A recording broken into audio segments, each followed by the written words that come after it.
Mientras Lima estaba paralizada por la APEC 2024, el municipio metropolitano firmaba un convenio para recibir trenes que cumplirán un viejo anhelo, el de poner en operación una ruta de cercanías entre Chosica y distritos aledaños de Lima Este y el centro de la ciudad. Al parecer, las unidades entregadas por Caltrip estarán en buen estado y podrán seguir operando, pero la recepción de los trenes y vagones no será suficiente para tener un servicio entre Lima y Chosica. ¿Qué se necesita para que funcione la ansiada ruta de pasajeros entre la capital y este distrito del este?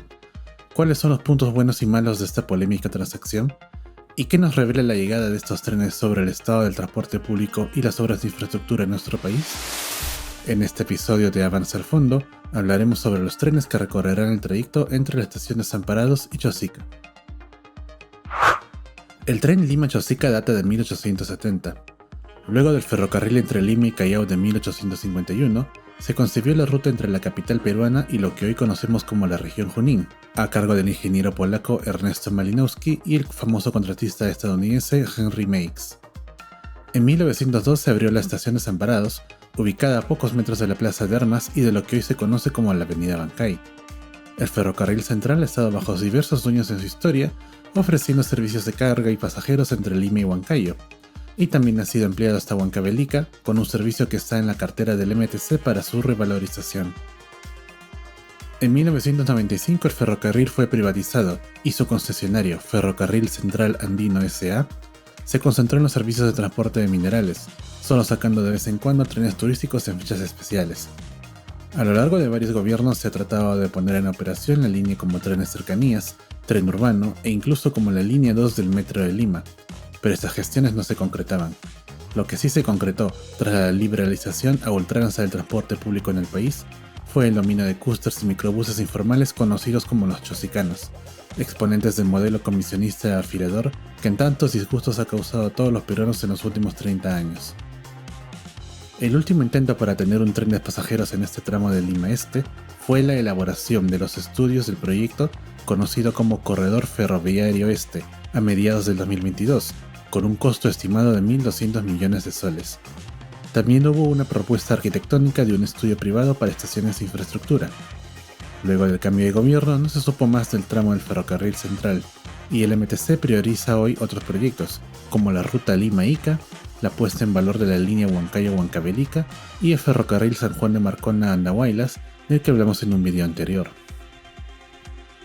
Parecía que la ruta ferroviaria entre Lima y Chosica quedaría nuevamente relegada, hasta que en noviembre la Municipalidad de Lima anunció que había concretado recibir como donación 19 vagones y 90 locomotoras, empleadas previamente en los Estados Unidos por la empresa Caltrain, y que anteriormente servían en la ruta entre la ciudad de San Francisco y el Valle de Santa Clara, en el estado de California.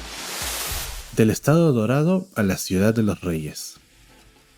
Comencemos hablando sobre estos trenes. Se trata de locomotoras diésel eléctricas EMD F40PH2, que comenzaron su servicio en la ruta californiana en 1985 y recibieron una refacción en 1999. Primeramente, ¿fueron una donación? Sería más adecuado decir que fueron una compra de oportunidad o un remate. De los 24 millones y medio de dólares que están involucrados en la transacción de los trenes, 7 millones y medio corresponden a aceptación de la donación, entre comillas, y 17 millones por remoción de piezas y traslado. Son estos 7 millones y medio mencionados los que hacen ver que no se trata de un donativo, además de que el comunicado de la propia Caltrain, así como medios estadounidenses de habla inglesa, hablan de adquisición, a pesar de que la embajada estadounidense en Perú habla sobre donativo, por lo cual hay una discrepancia entre fuentes oficiales. Por otro lado, sigue siendo un precio menor al que se hubiera esperado por esta cantidad de trenes y vagones. No hay muchas fuentes sobre el costo reciente de locomotoras EMD F40PH, salvo el dato de que la empresa estatal norteamericana Amtrak ordenó las primeras 30 unidades en el año 1976 a un costo de 16.3 millones de dólares, o $540,000 por unidad de la época. Esto equivale a 90 millones de dólares actuales, teniendo en cuenta la inflación, y sin contar información sobre equipamiento extra en los vagones. Mientras tanto, en la actualidad el costo de una locomotora nueva de diversos modelos y marcas es bastante variable, de entre 2 a 10 millones de dólares por una unidad de tren eléctrico o diésel eléctrico de transporte regional y velocidades medianas, a los cuales se debe agregar el costo de cada vagón, que oscila entre 1 a 3 millones de dólares, Todo esto depende en gran medida del equipamiento de las unidades, como sistemas de comunicación y posicionamiento, asientos y barras para pasajeros, Wi-Fi a bordo y hasta cargadores para celulares o racks para bicicletas. ¿Cuál es la condición de estos trenes? ¿Estamos ante trenes en perfecto estado o son efectivamente chatarra? Los ferrocarriles EMD F40PH2 que manejaba Caltrain en California tuvieron su despedida en marzo de 2024 y fueron retirados definitivamente en septiembre, 39 años luego de que comenzaran a operar en la ruta californiana y 48 años después de que unidades anteriores de esta familia de trenes operaran por primera vez en 1976 para Amtrak. Es decir, son trenes antiguos, no hay vuelta que darle. ¿Es la edad de estos trenes un problema? Por un lado, los F40PH2 han sido mantenidos por Caltrain durante todo su tiempo en operación, recibiendo además una refacción al modelo F40PH2 CAT en 1999 por parte de la empresa francesa Alstom. Y si bien se entregaron los trenes a Lima en condición tal cual, se espera que el mantenimiento de las locomotoras y vagones no presente mayores sorpresas y que se puedan conseguir repuestos de operadoras de Estados Unidos y Canadá, aunque la financiación de estos costos de mantenimiento están por verse. ¿El perro viejo aprende nuevos trucos? Por otro lado, es necesario ver por qué se reemplazaron estos trenes en las rutas de Caltrain. El estado de California invirtió más de $2.000 millones en electrificar sus vías con catenarias de 25 voltios, y ahora opera trenes eléctricos Stadler Keys que ordenó en el 2016. Estos trenes han mostrado ser superiores a los F40PH, y no solo por ser nuevos. La principal ventaja que han notado los usuarios de Caltrain es que los nuevos Stadler Keys pueden frenar y acelerar mucho mejor que los modelos anteriores. Con una fuerza de tracción de 645 kN frente a los 290 del F40PH, los trenes consiguen mejores frecuencias y mayor puntualidad. Caltrain ha reducido el tiempo de la ruta expreso entre San José y San Francisco de 65 a 59 minutos, a pesar de que se han agregado 4 paradas adicionales, mientras que la ruta local bajó de 100 a 75 minutos. Esto también ha permitido que en su primer mes, los trenes eléctricos aumenten en 17% la cantidad de pasajeros, logrando 753.000 usuarios, y se espera que esta cifra siga subiendo. Otro motivo es, por supuesto, la contaminación y emisiones de dióxido de carbono y partículas de los trenes antiguos. El reemplazo de los trenes evitará en California la emisión de 250.000 toneladas métricas de dióxido de carbono al año. Pero además el uso de trenes diésel expone a los usuarios dentro de los vagones a cantidades 35 veces mayores de partículas ultrafinas que afectan los pulmones y 8 veces más óxido de nitroso que los trenes eléctricos. En cuanto a los trenes que Lima recibirá, estos han sido clasificados por la Agencia de Protección Ambiental de Estados Unidos como Tier 0 Plus, con cierta reducción de emisión de partículas para los estándares del sistema de medición adoptado en 1997, pero que de todos modos estaban entre los trenes más contaminantes del país norteamericano hasta que fueron retirados. De hecho, el senador californiano Dave Cortese ha propuesto una ley para evitar una venta similar de trenes diésel en el futuro, afirmando que solo se estaría trasladando el problema de las emisiones de CO2 de California al Perú.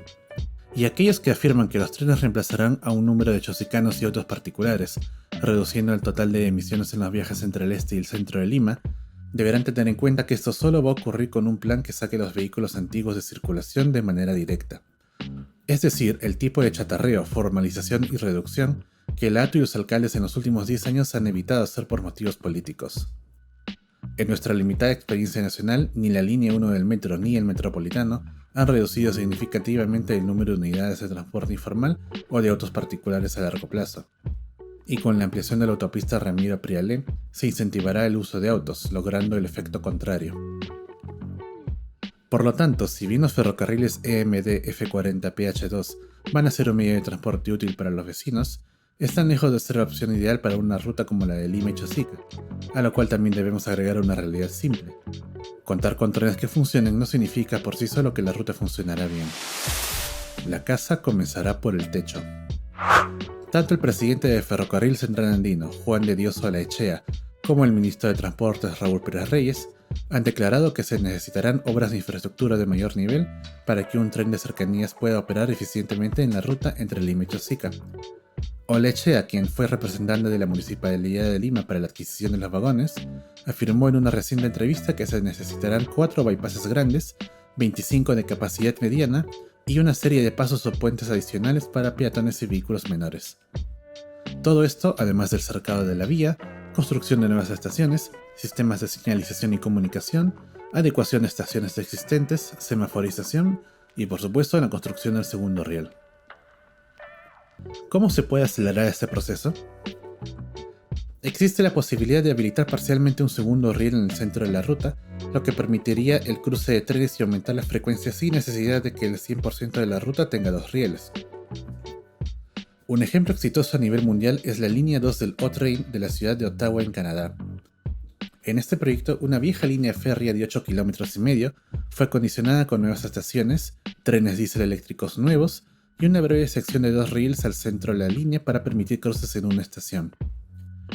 El éxito de la línea Trillium, como se le conoce en la capital canadiense, fue rotundo, ya que con un costo menor a $15 millones estadounidenses, se estableció un servicio de alta calidad que transportaba a 20,000 usuarios al día con locomotoras cada 12 minutos, una frecuencia bastante aceptable para un tren de estas características, y la creciente demanda dio luz verde a una ampliación del trayecto, establecida con doble riel y electrificación completa, que abrirá en enero del 2025.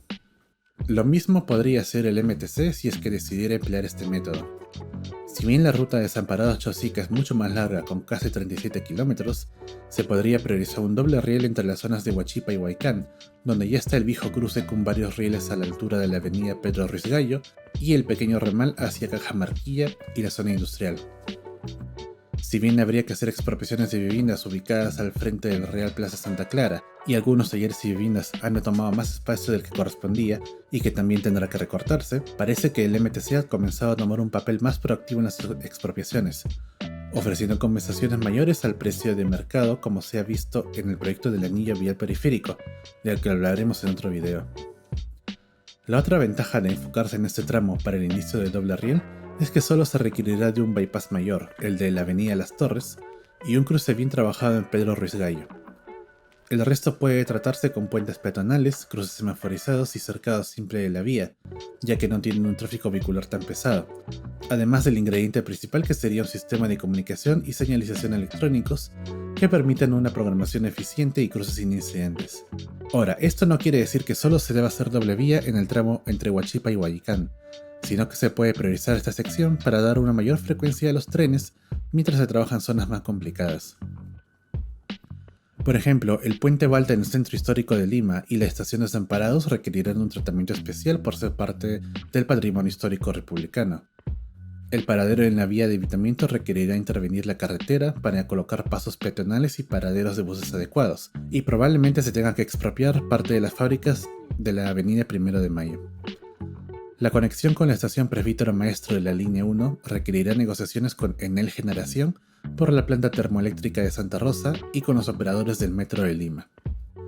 La conexión con la línea 2 del metro, que será solo peatonal y por superficie por la calle 21 de Mayo frente a la municipalidad de Ate, necesitará un tratamiento urbanístico y de seguridad, además de peatonalización de la vía.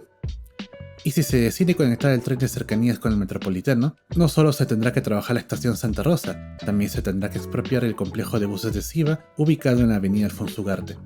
Podría incluso considerarse la instalación de un sistema APM o monorriel elevado para conectar estos sistemas, ya que hay una distancia de 800 metros entre Monserrate y Caquetá, y una conexión más sofisticada servirá también para conectar al tren con la futura línea 3 del metro. Todo esto sirve también para resaltar un hecho importante, que los trenes que comiencen a llegar en abril no pueden simplemente comenzar a rodar y tener un funcionamiento óptimo que resuelva los problemas de movilidad de Chosica y Lima Este. Sin las intervenciones mencionadas, los trenes deberán ir a una velocidad mucho menor a los anunciados 130 km por hora, frenando constantemente para evitar choques y atropellos, viendo su marcha reducida por los vehículos y peatones que con toda seguridad no respetarán los cruces a nivel. Lo que siempre se dejó para mañana. Todas estas obras, entre comillas complementarias, requerirán de estudios de ingeniería que hoy en día no existen y ni siquiera estaban contemplados por el MTC y la ATU hasta noviembre del 2024, como se evidencia en la falta de reacción de estos organismos y que no hayan hablado de esta ruta luego de la concepción del corredor ferroviario este en el 2022. Sin estudios de ingeniería no se podrá construir la infraestructura. Sin estudios actualizados de demanda y modelo de financiación a cargo de la ATU, no se podrá saber cuánto costará el pasaje y si se requerirán subsidios. Y sin estrategias de integración urbana como mejoras en la zonificación, el servicio no hará más que alentar el crecimiento desordenado e incluso invasiones, que no serán parte del show político y mediático que se espera recolectar. Ya ni hablemos de las conexiones con el Metro de Lima y el Metropolitano, la futura electrificación o la posibilidad de integrar servicios de carga y pasajeros con los trenes Ica y Barranca. Tras adquirir los trenes, el MTC y la ATO tendrán que comprometerse a ponerlos en funcionamiento con lo mínimo indispensable para que los trenes tengan una frecuencia y velocidad que realmente cambie la vida de sus usuarios. No habrá tiempo para licitaciones con empresas de calidad mundial, y de hecho el ministro de Transportes ya afirmó que solo se buscará una adenda para que el ferrocarril central andino opere por su cuenta la ruta de pasajeros como parte de su concesión hasta el 2039, lo que probablemente se amplíe a pesar de la opinión técnica de Ocitran para que no se extienda. Ferrocarril Central Andino ha tenido innumerables oportunidades para brindar servicios de pasajeros, como en el 2021 cuando se buscaba poner en operación los viejos autovagones por la pandemia, o el Metro Huanca que funcionó por unos días como un tranvía en la ciudad de Huancayo. Además, para reducir la sensación de aprovechamiento que queda tras la participación de esta empresa como representante de la Municipalidad de Lima en la adquisición de los trenes, la concesión debería acabar en el 2039 o antes, y el nuevo concesionario debería encargarse de electrificar la vía y traer trenes eléctricos o hidrógeno o baterías nuevos. Y sin embargo, ¿había otra manera de poner esta ruta en funcionamiento? La ruta Chosica-Desamparados no estaba en los planes del actual gobierno, como mencionamos anteriormente, y la carretera central continúa colapsada, por lo que es inviable tenerla como ruta principal de acceso a Chosica, más allá de lo que pueda pasar con la autopista Ramiro-Prialé, que inducirá la demanda de vehículos particulares. Ahora lo que tenemos es que el gobierno central debería invertir cientos de millones de dólares en obras que no estaban contempladas en el presupuesto para dárselas a un operador que ha tenido por décadas la ruta y solo la ha utilizado para el rentable transporte de minerales y nada más. Un negocio redondo y una veloz manera de obtener réditos políticos. Un hecho casi tan criticable como el que no haya servicio ferroviario en la ruta desde hace tantos años, y que los chosicanos sigan siendo los que dominen el transporte de pasajeros de esta parte de Lima Este.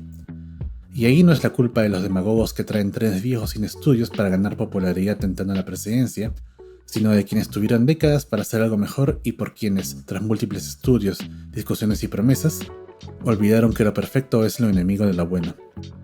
No se puede pretender que no se critique la antigüedad de los vagones o que se diga que quienes están en contra de la implementación de esta ruta no deben subirse a las locomotoras entregadas por Coltrane. Sería tan absurdo como esperar que los partidarios de Rafael López Aliaga no utilicen la línea 2 del metro por su oposición a las obras de la estación central. Quienes sí merecen la crítica de todos los grupos son los ejecutivos y legislativos que desde hace 30 años, pero especialmente desde que se formó la ATU, se han hundido en marañas de incapacidad en gestionar proyectos de infraestructura a tiempo y también han cedido frente a las mafias de transportistas informales y colectiveros, traicionando la confianza de la gente en las instituciones y contribuyendo a que la frase "peor es nada" sea parte de la filosofía política de los peruanos. Muchas gracias por ver Avance al Fondo. Si te gustó este video puedes darle un me gusta, compartir y dejar tus comentarios, así como sugerencias para nuestro próximo contenido. Soy Luis Padilla y muchas gracias por ver Avance al Fondo.